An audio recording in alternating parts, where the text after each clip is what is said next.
Welcome back, ladies and gentlemen. Welcome back to Solutions Watch. And this week on the D program, we're going to be picking up on a topic that I not first broached, but broached in the greatest degree of detail over 2 years ago on the Propaganda Watch series, where we were specifically looking at the question of positive propaganda. Is it possible? And that question arose at that time specifically in the context of a video that was being posted in the Corporate Report comment section at that time and making the rounds on Twitter and elsewhere.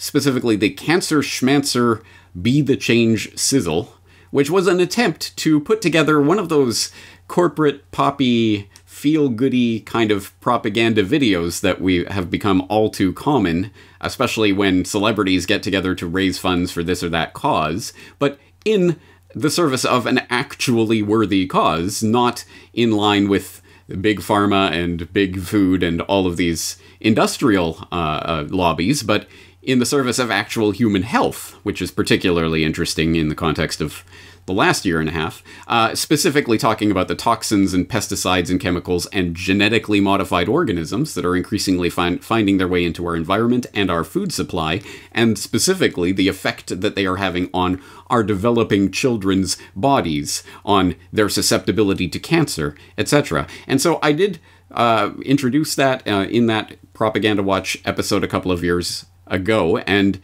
did broach the conversation at that time. Is it possible to use the propagandistic techniques and to use propaganda in a positive sense to spread information about important matters?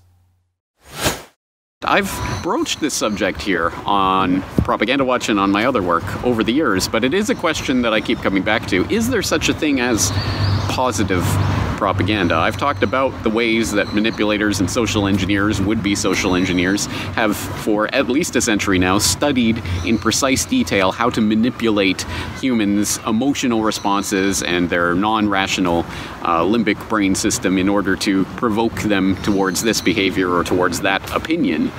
So can and should we be using similar methods to provoke people in a more positive direction?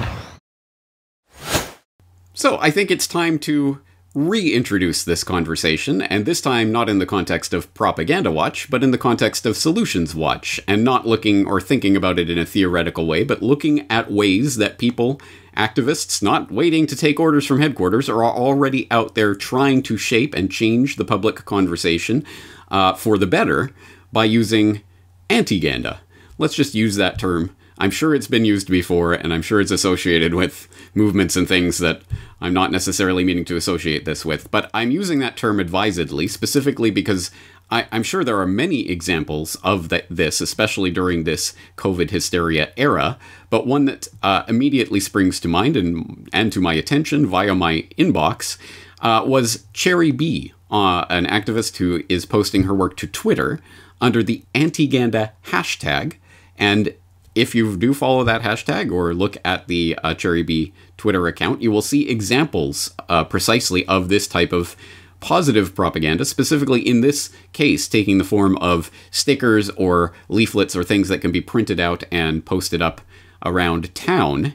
And there is even a link there at the pinned tweet at the top of Cherry B's account. There is a link to a download of the open source files, print ready, so that you can print them off and start plastering them around your area. And I did hear from Cherry B recently, who wrote that back in August of last year, I designed and had 30,000 stickers printed and sent out around the world, mostly to the UK, but also Australia, USA, Canada, Ireland, and Belgium, for example.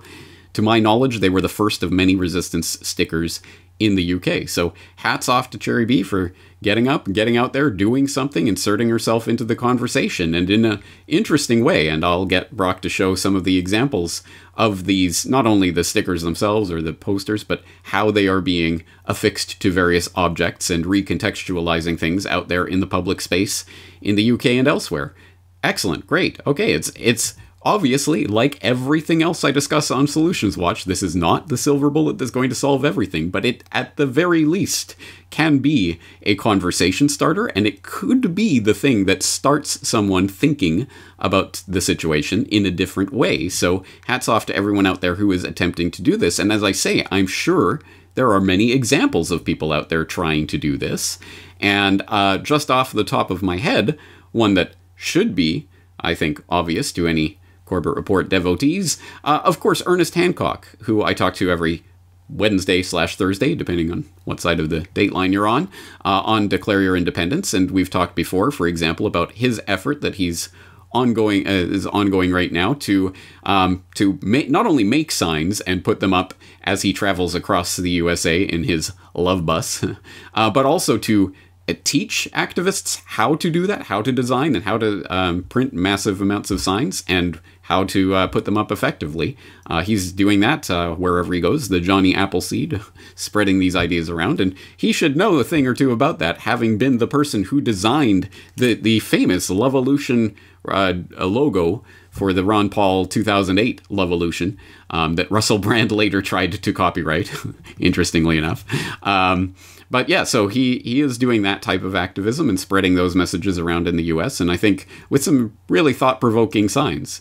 The White Rose is another one that I'm sure will be familiar to a lot of people in the audience. You're probably seen, if not their Telegram group, which, as far as I'm aware, is the only place that their work is congregated and available, and you have to go and join Telegram to be part of the White Rose group, which I'm not going to do. I will put in, as an aside, a link to Luke Smith's recent video, Don't Use Telegram, Don't Use Telegram, Don't Use Telegram, Don't Use Telegram, Don't Use Telegram. I'll let you guess what that video is about. But at any rate, they are spreading this information in a similar anti-Gandistic way, with some thought-provoking images and providing other ideas about how people can activate and start inserting themselves into public conversations. There is also another Twitter account, the Think Twitter account, that is similarly spreading these types of Antiganda messages, these times in the form of stark text messages in bright colors that can, again, be downloaded, printed off, and posted up on various surfaces in your local area. So there are many people out there that are trying to do this, and I think some of these images and some of these, just the statements and things are quite brilliant and well constructed and designed to get people thinking, which I think really is the only hope we have left. To the extent that critical faculties still exist on this planet, they need to be activated, engaged, and those muscles, those brain muscles, flexed at this particular time, because it does not get any easier from here. The people who have been indoctrinated by the COVID cult conditioning are very far under the spell by this point, and it's getting harder and harder to reach those people. I've talked about it before. We're at the forking of the path, and if people continue to go along into the biosecurity state and everything that's coming along with it, they will, at some point, lose their humanity. If you don't know what I'm referring to there, you can see my recent coverage of the Exploring Biodigital Convergence and other signs that we are moving closer and closer to the end of the human species.